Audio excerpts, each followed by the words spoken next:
Tingimusteta armastus on suur defitsiit maa peal, sest selleks, et seda kogeda ja tunnetada, peab olema loojaga ühenduses.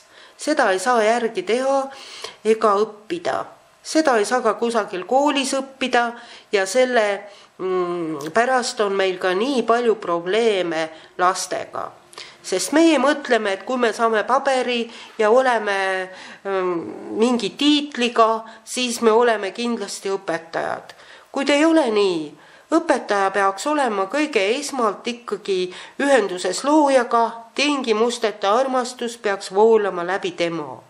Siis lapsed kuuletuvad, siis ei ole mingit probleemi, et kuidas lahendada olukordi, vaid igas olukorras tuleb looja appi sulle ning sa leiad lahenduse, sellise lahenduse, et lapsed lihtsalt kuulavad sind, saavad aru asjadest väga hästi, pole vaja neid sundida ega karistada, kasvatus algab sinust endast. Ole ühenduses loojaga ning oledki tingimusteta armastus.